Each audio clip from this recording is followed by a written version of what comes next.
Hello students, this is Deepak, lecture chemistry. मैंने 11th class का first unit start किया था, some basic concepts of chemistry. जो next topic है इसके मैं इस वीडियो में शेयर करने जा रहा हूँ। इस वीडियो में जो नेक्स्ट टॉपिक है वो है atomic mass unit. What is atomic mass unit?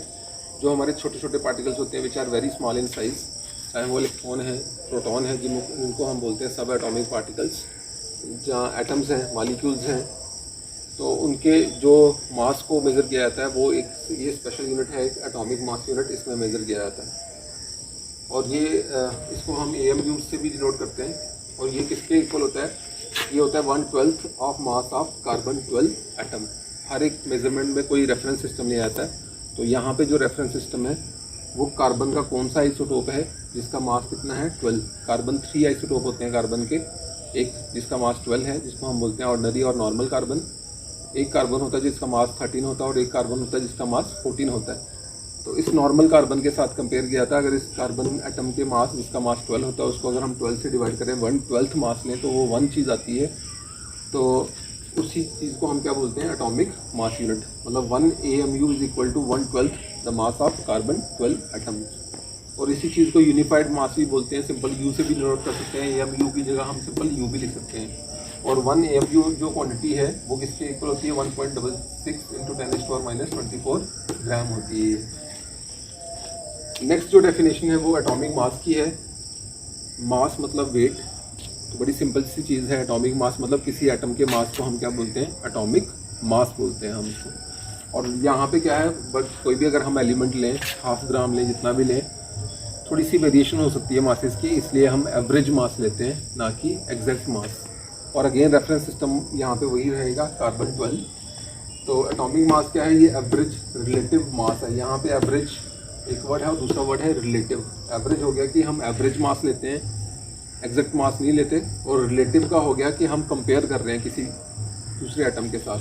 अब कंपैरिजन किसके साथ है? अगेन कार्बन के उस आइसोटोप के साथ जिसका मास 12 है। तो इसकी डेफिनेशन क्या है एटॉमिक मास की? Average relative mass of an element as compare to 1/12 the mass of carbon 12 atom which is taken as 1 AMU। Carbon के आइसोटोप जिसका मास 12 है, उसका जो एटॉमिक मास है उसको हम लेते हैं 1 AMU लेते हैं, या 1 U लेते हैं एटॉमिक मास यूनिट स्केल पे। तो इसके कंपैरिजन में, इसके विद रिलेशन टू जितना भी मास आएगा किसी दूसरे एटम का, उसको हम बोलेंगे ये उसका एटॉमिक मास है। एग्जाम्पल है, एटॉमिक मास हम कैपिटल A से डिनोट करते हैं। और ऑक्सीजन एटम का जैसे मास सभी को पता होगा तुम लोगों को, ऑक्सीजन का एटॉमिक मास कितना है? 16 है। और यूनिट क्या रहेगा यहाँ पे? AMU। सिमिलरली हाइड्रोजन का 1 है, कार्बन का 12 है। इसी तरह से सभी एलिमेंट्स का कुछ ना कुछ मास है। नेक्स्ट है मॉलिक्यूलर मास। जैसे हमने बोला atomic mass is the mass of an atom, उसी तरह से मॉलिक्यूलर मास होता है मास ऑफ ए मॉलिक्यूल। कि मॉलिक्यूल का क्या मास है? That mass is known as molecular mass. Again ये भी क्या है? एवरेज रिलेटिव मास है। जब किसी एटम के मास को हम एग्जैक्ट नहीं ले सकते, उसको हम एवरेज मास लेते हैं। तो हम मॉलिक्यूल जो है वो भी एटम्स का ही बना होता है, तो हम मॉलिक्यूल के मास को भी हम एग्जैक्ट मास नहीं ले सकते, वो भी क्या होगा? एवरेज मास होगा। तो ये एवरेज रिलेटिव मास है किसी मॉलिक्यूल का, again as compare to 1/12 the mass of carbon 12 atom. कि अगर कार्बन 12 एटम के मास को हम 12 से डिवाइड कर दें और उसका 1 आएगा, 1 AMU होगा। उसके कंपैरिजन में, उसके रिलेशन में जो भी मास आएगा किसी मॉलिक्यूल का, that mass is known as molecular mass. और मॉलिक्यूलर मास मॉलिक्यूल का कैलकुलेट कैसे होता है? उसके लिए हमें जितने भी एटम्स उसमें हैं उन सभी के मासेस हमें नोन होने चाहिए। और उन सभी के मासेस को अगर हम सम करेंगे तो that mass is known as molecular mass. Example है मॉलिक्यूलर मास, जैसे ऑक्सीजन का, ऑक्सीजन गैसियस फॉर्म में इस तरह से एग्जिस्ट करता है, डायटोमिक फॉर्म में, O2 की फॉर्म में। तो यहाँ पे हमने 2 ऑक्सीजन है, दोनों के मासेस को सम करना है, तो हमारे पास आ जाएगा 1 ऑफ मॉलिक्यूल ऑफ ऑक्सीजन का मास, मतलब 13 AMU आ जाएगा। 1 ऑक्सीजन एटम का मास होता है 16, इसमें 2 है तो कितना आ जाएगा? 32। सिमिलरली हम किसी का भी मॉलिक्यूलर मास कैलकुलेट कर सकते हैं। फॉर एग्जांपल वाटर है, अगर वाटर है H2O, इसमें 2 हाइड्रोजन है और 1 ऑक्सीजन है। तो 2 हाइड्रोजन है अगर, तो 1 हाइड्रोजन का मास होता है 1, प्लस 1 ऑक्सीजन है, तो 1 ऑक्सीजन का मास होता है कितना? 16। तो कैलकुलेट करेंगे 2 प्लस कितना आ जाएगा? 16 इक्वल टू कितना आ जाएगा? 18 AMU। ये 18 MU AMU बन जाएगा मॉलिक्यूलर मास किसका, वाटर का। इसी तरह से हम किसी भी मॉलिक्यूल का मॉलिक्यूलर मास कैलकुलेट कर सकते हैं, प्रोवाइडेड की कंडीशन क्या है, जितने भी उसमें एटम्स इन्वॉल्व हैं उन सभी के हमें एटॉमिक मासेस पता होने चाहिए। नेक्स्ट मोलर मास है, बड़ी सिंपल सी डेफिनेशन है मोलर मास की। मोलर मास क्या चीज़ है कि किसी भी सब्सटेंस का 1 मोल का मास, किसी भी सब्सटेंस के 1 मोल का मास जितना भी होगा ग्राम्स में, that mass is known as molar mass. चाहे वो एटम्स की फॉर्म में हो, चाहे वो मॉलिक्यूल की फॉर्म में हो, किसी भी फॉर्म में हो, लेकिन उसके 1 मोल का जितना भी मास होगा, that mass is known as molar mass. Example के तौर पे अगर हमारे पास ऑक्सीजन एटम्स हैं और मोलर मास अगर हम कहें कि ऑक्सीजन का कितना होगा, तो हम बोलेंगे 16 ग्राम, क्योंकि ऑक्सीजन एटम्स का जो 1 मोल होता है वो 16 ग्राम होता है। ये चीज़ क्या है, ग्राम एटॉमिक मास है। और यही चीज़ जो है ये किसके इक्वल होगी, फिर मोलर मास के इक्वल। अगर हम गैसीय स्टेट की बात करें तो O2 की फॉर्म में ये एग्जिस्ट करती है। इसका मास अभी हमने किया 32 MU है। इसी को जब हम ग्राम्स में लेंगे वो 32 ग्राम होगा, इसको हम बोलते हैं ग्राम मॉलिक्यूलर मास। तो 32 ग्राम को हम बोलेंगे कि ये मोलर मास है ऑक्सीजन गैस का। नेक्स्ट लॉज हैं, फर्स्ट लॉ से स्टार्ट किया मैंने। फर्स्ट लॉ है law of conservation of mass.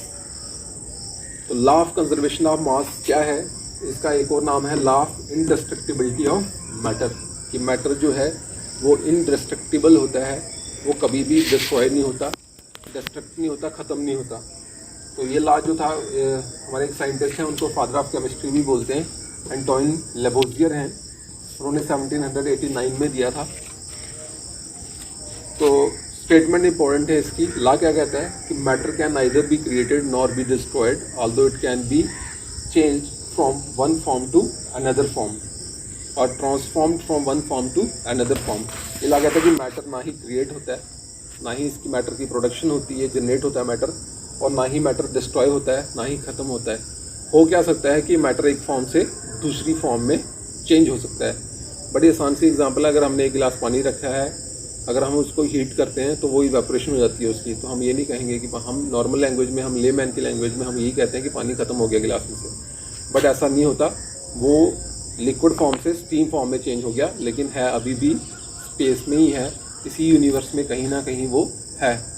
तो इट मीन्स कि वो ख़त्म नहीं हुआ।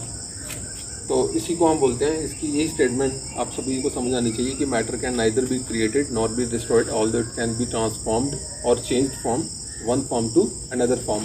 एग्जाम्पल के तौर पे यहाँ पे वेरिफिकेशन अगर लॉ की करनी है तो एक एक्सपेरिमेंट है, उसको लैंडोल्ट एक्सपेरिमेंट बोलते हैं। लैंडोल्ट एक साइंटिस्ट थे, उन्होंने इस टाइप की एक एच शेप की ट्यूब दी थी जिसको हम लैंडोल्ट ट्यूब बोलते हैं। इसके 2 लिम्स हैं, ये लेफ्ट और राइट में दिख रहे हैं। उसने क्या एक्सपेरिमेंट किया, इस एक्सपेरिमेंट में क्या है कि उन्होंने एक सिल्वर नाइट्रेट का सोल्यूशन लिया, AgNO3 एक्वा सोल्यूशन लिया इसका। एक्वा सोल्यूशन मतलब पानी में सोल्यूशन, वाटर में सोल्यूशन। और दूसरी लिम्ब में इसके क्या लिया, NaCl का सोल्यूशन, NaCl का एक्वा सोल्यूशन। सोडियम क्लोराइड है, कॉमन साल्ट है। एक में से ये ड्रॉप किया NaCl सोल्यूशन और दूसरी लिम्ब में से, ये टेस्ट ट्यूब सी दिख रही है लेकिन ये बीच में इनके स्पेसिंग है, इसको हम बोलते हैं लैंडोल्ट ट्यूब बोलते हैं। एक लिम्ब में लिया सिल्वर नाइट्रेट और दूसरे में लिया NaCl और सिंपली छोटे कॉर्क से यहाँ पे इसको क्लोज कर दिया इस ट्यूब को। और फिर इस ट्यूब का क्या किया, वेट किया कि कितना वेट आता है इसका। तो सपोज कि वेट कितना आया इस ट्यूब का, W1 आया। सपोज कि वेट चेक किया गया और वेट कितना आया, W1 आया। उसके बाद क्या किया, इसी ट्यूब को क्या किया गया, टिल्ट किया गया, इस तरह से घुमाया गया इस ट्यूब को, इसको टिल्ट किया। टिल्ट करने से क्या हुआ कि ये जो 2 केमिकल्स हैं इन दोनों लिम्स में, ये आपस में मिक्स हुए और रिएक्ट कर गए। रिएक्ट ये 2 केमिकल कैसे करते हैं, सिल्वर नाइट्रेट और NaCl का सोल्यूशन जब हमने लिया होता है, रिएक्शन होके क्या बनता है, NaNO3 बनता है और AgCl के प्रेसिपिटेट बनते हैं which are white in colour. White precipitate कह सकते हैं जब दही जैसा कंपाउंड हो, कर्ड जैसा कंपाउंड बनता है लैब में, कलर जो मर्जी हो, उनको हम बोलते हैं प्रेसिपिटेट्स बोलते हैं और शॉर्ट में हम उनको बोलते हैं PPT। और अगर किसी कंपाउंड के साथ में ऐसा छोटा सा डाउनवर्ड एरो दिया हो, इसका मतलब कि वो चीज़ रिएक्शन मिक्सचर में ही रहेगी। अगर अपवर्ड एरो दिया हो, इसका मतलब होता है कि वो रिएक्शन मिक्सचर में से इवेपोरेट हो जाएगी, वहाँ पे नहीं रहेगी। तो इस केस में जैसे ही वाइट PPT शो होता है बना हुआ सॉरी, तो जैसे ही वाइट पीपीटी बना हुआ शो होता है यहाँ पे, इट मीन्स कि रिएक्शन कंप्लीट होगी, कंपाउंड बन गया, AgCl बन गया, वाइट पीपीटी उसके बन गए हैं उस कंपाउंड के, फिर दोबारा वेट किया गया। तो सपोज तब वेट कितना आया, W2 आया। लेकिन इस एक्सपेरिमेंट में ये फाउंड हुआ, क्योंकि ऊपर से हमने कॉर्क लगाए हुए हैं, ये फाउंड हुआ इसके एक्सपेरिमेंट में कि weight before the reaction and weight before after the reaction, weight before the reaction और आफ्टर द रिएक्शन दोनों वेट्स क्या आए, सेम आए। मतलब W1 किसके इक्वल आया, W2 के इक्वल आया।